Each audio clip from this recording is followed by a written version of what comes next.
Hello and welcome to another video, and today it's a real quick video on how I edited a photo that I took down at Leap Beach, which is near where I live. I'm going to link, I did a little vlog on that little trip out, so if you click up here then you should be able to see that video if you haven't seen it already. I went down there with my, what did I take? I took my Canon 5D Mark III and I took my 24 to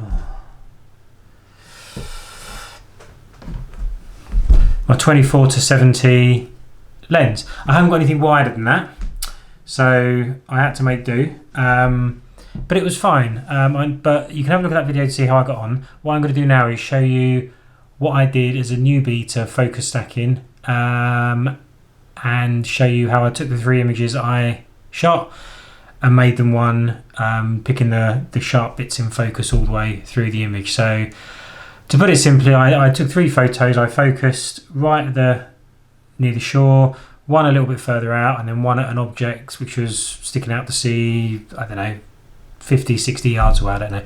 And I put those together and kept the sharpest bits from all of them and made one image to make it nice and sharp from front to back. It's the first time I've done that.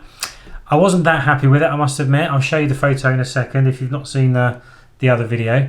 And I'll take you through on the computer very quickly how I did it. So let's jump into Lightroom and Photoshop this time, and see what I did. So join me.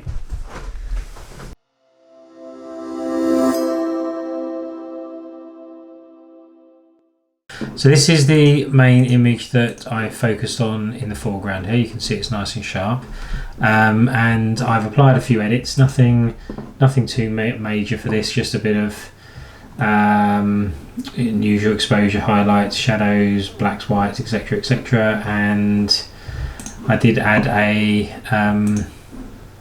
graduated filter at the top here just to bring out some detail in the sky, and a little bit of, where are we, adjustments in the tone curve, but nothing too major. In fact, it was an auto preset just to help me along there. Nothing else. I don't think I did anything else here. A bit sharpening maybe, that's all. Profile corrections for the lens and the level for the horizon. That was all I did. And having taken three from the same position on the tripod, they were all the similarly exposed. So to get those adjustments over all three images, highlight the one with the adjustments, shift and click to highlight all three, and then we click sync, and you'll see down here that they're just going to adjust and apply the same settings to all three. So we are now going to go into Photoshop. So with all three of those highlighted, right mouse click, edit in open layers as Photoshop, or open as layers in Photoshop. And then that will take a couple of minutes on my computer for some reason. So let's just wait for that to happen.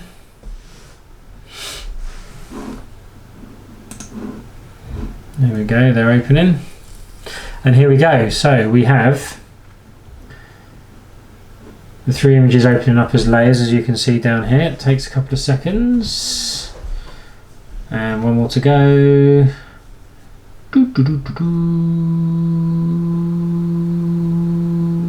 Here we go. So what have we got here? We've got three layers. The top layer being the one focused in the foreground, the middle layer being the one focused in the middle, and the bottom layer being the one focused in the distance. So the first thing we need to do, with all three layers highlighted, go to Edit and Auto Blend Layers. No, that's not right.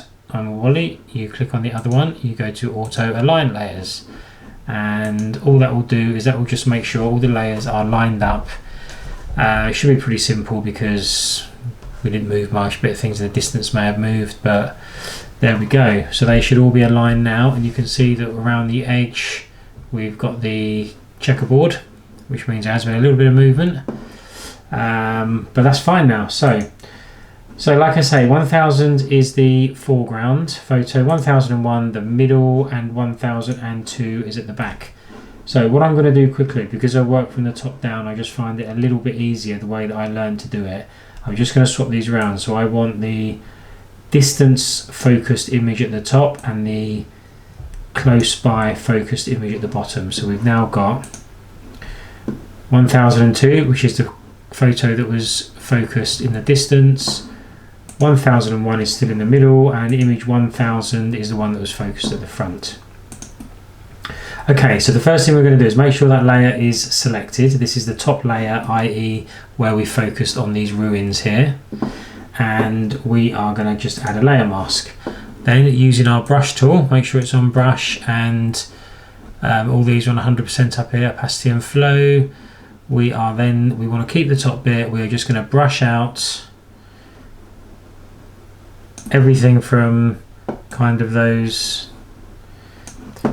ruins down, and you can see, make sure we've got good coverage here. So you can see what we've done here. Pressing Option or Alt and clicking will show you where we've coloured or where we've brushed, and again to get rid of that.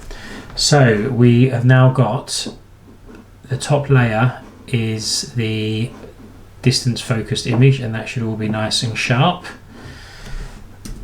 And you can see for the most part that it's pretty good. We are at 300% at the moment. So let's go back out. So what we're going to do now is we want to click on the middle layer and again add a layer mask, and we are going to go back to the brush tool. And this is where it makes a big difference, because this is the back layer. This is the top layer still. Sorry, this is now the middle layer for the groins here, for these wooden poles. As I brush over them and remove that to reveal the bottom layer, which is the layer where these should be most in focus. So you'll see, particularly around the pebbles, how the difference it makes as they jump into focus. So you can see here now that that's making quite a bit of difference. We're just going to go over the bottom here, which was the near focus, and again Command Alt or Option just to make sure there's a little bit of corner mist down there, so we can just click on that and Alt and Option again. And the last thing that we are going to do is we're just going to do a quick crop to move these checkerboards from the background. So we hit the crop. I'm going to keep the same, oops, that's not right.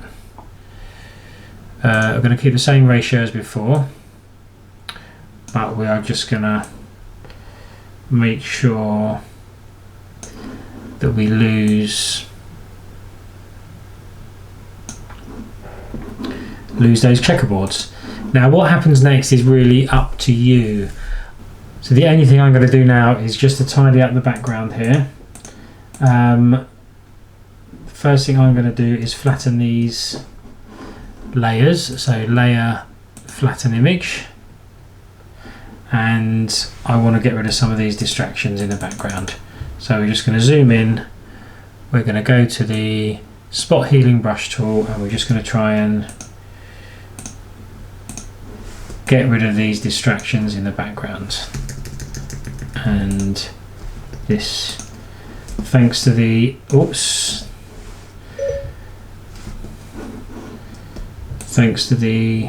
amazingness of Photoshop, this doesn't take, I'm using the square brackets to make the brush bigger and smaller, and to turn it into the hand, you press the space bar and move it. Now this is slightly bigger, so I'm not quite sure what's going to happen here. Look at that, perfect, you can hardly tell there's anything there. I'm just going to go along the horizon, get rid of these things that stand out a lot. Oops, I've changed to that for some reason. Let's go back. Most of this you probably won't even see from the shore, but we just don't want them to stand out, so we're gonna do a massive tidy up. Right, so this is all part of the horizon here. Now this ship, so I'm going to do something different here. I'm going to go to the rectangular marquee tool. I'm going to build a rectangle that is bigger than the ship, and pressing Alt and Command with a feather of about 5, Alt and Command to get these 2 copy arrows. We're just going to drag that along, and we are going to line the horizon up like that. Command D to deselect, and although it's a little bit brighter because of that, let's take it from the other side. So we're going to go from about here, make sure it's bigger than the boat. Option Command, drag it along, line up the horizon, Command D to deselect. And if those 2 boats look a bit repetitive, then we can go back to the brush tool and take out one or both. Let's take them both out. I don't think there's anything else on the horizon here that we need to worry about. Maybe this green boat here. Okay, so now let us go back to fit the screen, and that horizon looks a lot neater, and the picture's now looking pretty good. So I did a few things there that you don't have to do. I wanted to tidy up the horizon a little bit to take away those distractions. As I've said, this is the first time I've done, well, the second time actually, because the first time was when I learnt it. This is the second time, and I thought it might be useful in the whole context of shoot learning and sharing. This is what I've learned, and this is what I'm sharing, and I've never done it before. It's not that good to start with, I appreciate that. But I will be doing more of these as I refine my skills at doing this kind of thing. So next time I go out, I'll probably look for, I think the foreground, there wasn't a dominant object in the foreground, and the object furthest away wasn't that far away really. So, excuse me. Next time I will look for something that's got a bit more of a focus close and far. But if you do watch the other video that I mentioned where I was out in the field, you'll see me talk about not really being able to find something, which may have been a bit of a weak excuse, but that's the way it was on the day. So just to finish up, we want to get this back into Lightroom now. All we do is click on File and Save, and because of the way Lightroom and Photoshop talk to each other, we can go back, and this may or may not pop in here because these are rated 5 stars. Oh, there we go, it has popped in, and there we have it. So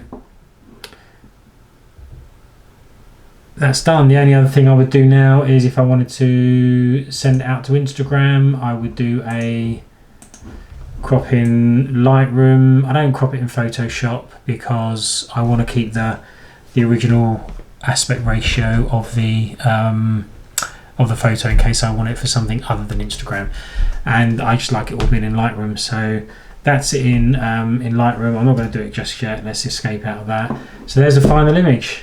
It's not too bad. It's not too bad going for a first time. I haven't spent a lot of time editing it. I probably could do better, but this was just to learn how to focus stack. So there we go, done. Thank you for making it this far. I hope you're enjoying these little tutorials that I'm giving you as I'm learning. If you are, it would mean the world to me if you could hit that like button and leave me a comment if you've got any questions, or if you can recommend something, because like I say, I'm learning and I'll be happy to hear from people that are far more experienced than me. And yeah, subscribe along if you aren't already. But again, thank you for joining us on this one, and I'm not sure what we're going to do next, but subscribe to the channel to find out, and we'll see you then. See you later. Bye.